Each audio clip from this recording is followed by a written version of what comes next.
Hello, dear friends. We will look today at the diary of Lieutenant Brand, an officer of the Wehrmacht. His diary goes from June 28, 1943, the year he considers the darkest year in all German history. So now let us begin. July 19th. Another day of shifting battles. There were heavy losses among officers, non-commissioned officers, and soldiers. As well, our Field Reserve Battalion also suffered heavy losses. All the last reserves of the battalion headquarters, with all the supplies, were moved to the front lines. By night, we go through the villages of Grushevaka and Kamishevaka, which are exposed to heavy bombardment. The wagon train is located in the village of Petropoli. There is heavy gunfire. 4 horses are dead. There is real air fighting. July 20th. In the morning, liaison was set up with the 457th Regiment. The Field Reserve Battalion, despite the heavy losses suffered yesterday, stays in the fight. There was a tank attack by the Russians. It was beaten off, but with heavy losses for us. July 21st. A large Russian attack with tanks broke out early in the morning. Both of our division commanders were missing. There were Russians marching from the east, from the south, and from the west. I managed to calm and straighten out a few of our infantrymen and force a few gunners to return to their guns. Because the Russians were obviously afraid of a counterattack by us, they were bombarding us all day long today with their artillery guns. Sadly, we had heavy losses. Shrapnel from shells got me, too, in my arm and in the back of my body. Even so, life is pleasurable again. That you know why you are here and it all makes sense. July 22nd. Tireless, violent gunfire on our positions. There are a lot of direct hits. Regretfully, we have almost no places to hide. We are lying on the ground like fish on sand. The Russians are wasting a huge amount of ammunition. Regretfully, we have high losses again. July 23rd. The rain is pouring down without any interruption, combined with continuous artillery and mortar attacks, and it is totally overwhelming. Trying to take cover in the ground, which is hard as rock, there is no easy way to do it. There are very heavy losses again. No hope for rotation, as all units of the division are fighting, even the rear services, and nearly all of them are badly battered. The SS Division Viking has also gradually joined to reinforce our forces, and therefore they are no more reserves. We have not enough forces to get the whole area cleaned out, unfortunately, and that is why we are not advancing to the Donets.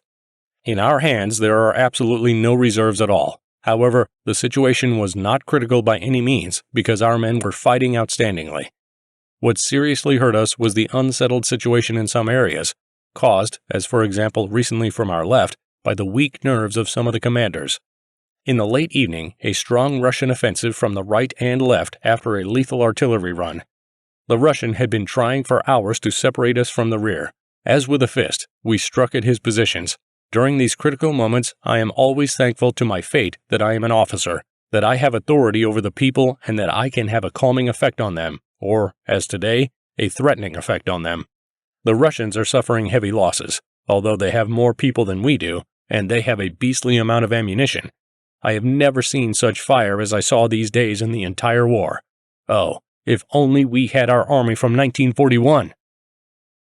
July 24th. There are strong artillery attacks, not many Russian tanks. The Russians fire without tiring. The entire day negotiations with the artillerymen and preparing for a counterattack. The mysterious woman in black clothes turns up on nobody's land a few minutes before the start. Is she a spy? July 28th.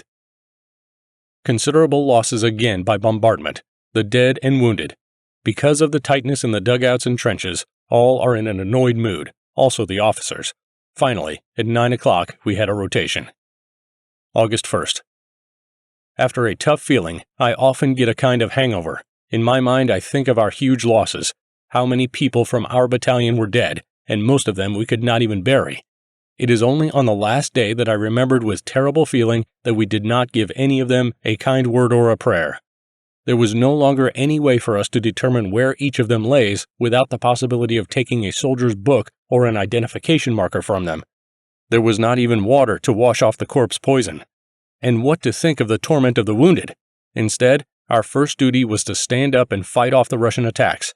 The Russians were so badly battered, but they were able to pull out a huge number of vehicles now. If only our own army had not been reduced so terribly in 2 winters! All the senseless losses! The time is just now when we could have completed the Eastern Campaign, but we have no troops for that purpose now. The losses among the officers of the division are particularly heavy. There is only necessity and the sense of duty that keeps us going. The desperation makes us strong and indestructible. So happy are those who died in Poland and in France. They believed in victory. August 2nd. The Italian tragedy is happening at an extremely fast pace. It was expected for a long time, but it was not supposed that the Italians would react in it so calmly.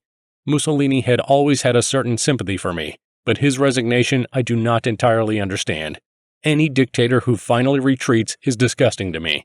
It is cowardly to talk for decades and then abandon your people to their greatest disaster. So now the Italians would probably throw stones at him. Then, in a few years, they would honor him again. And in a few decades, they would seek to implement his program again.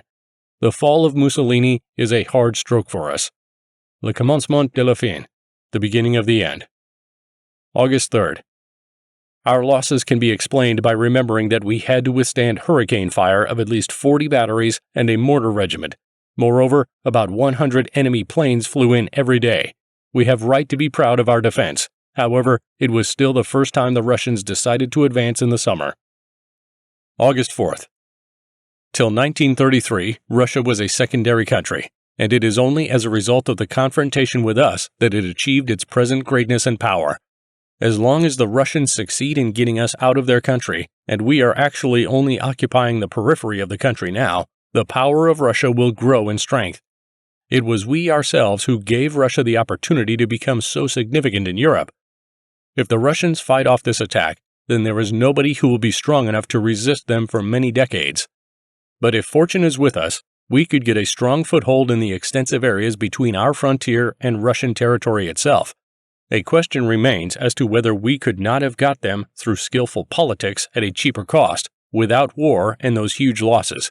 At any rate, on June 22, 1941, we made Germany an indebted nation of Russia for decades, maybe even for centuries.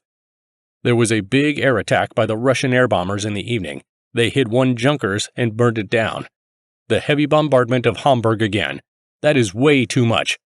It is evident that 1943 is about to be the darkest year in all German history. August 5th. From the distance, we hear the gunfire again. Moreover, there is an active Russian airplane movement. I just hope the enemy does not advance anymore. We are way too tired. Adding to the dark news, we have given up the Ural. 2 years ago, I participated in the taking of that city.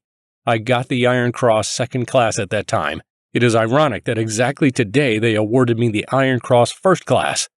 It took almost 2 years for my old division to get defended in this city after retreating in 1941-1942. Leaving this city, or more correctly, giving it up to the enemy, is a heavy blow to us. Defeats are increasing, and a way out is not visible. August 6th.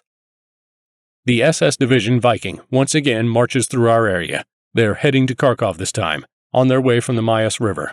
In this way for weeks, our very few reserves are being relocated right behind the front line here and there. To undertake anything serious, we do not have enough forces anymore. August 7th. By morning, the Russians were bombing our positions and the passing SS troops. It was a dreadful scene. The wounded, the dead. There was shrill screaming, great confusion, and all around there were fire and shell holes. It was going on every 2 to 3 hours. That evening, I was in the division, in the regiment, and in the old battalion. I saw the same things on all the roads. On more than once, we had to stop our vehicle and look for shelter in the ditches. This time, the enemy got us everywhere. Confused soldiers and civilians are encountered on the way we go. August 8th. The air attacks are relentless. It is hard to dare to climb out of the dugout. This day, despite this, I have gone for a swim and have spent half an hour in the water of a terrifying air attack. The passing SS also got badly affected. There is a criminal act of irresponsibility. There is no cover. They are going on the 4th day without anti-aircraft support. The political and military state of affairs is still very sad. It is such a long time since we have heard any good news. After Oral, Belgorod. On top of that, the heavy battles for Kharkov are going on again. In other areas of the Eastern Front, battles are again breaking out. The losses of the Russians must be huge, to be sure, but we suffer badly too. This is all for today. Please support this video with a like and subscribe to the channel if you enjoyed it. Goodbye, and see you all soon.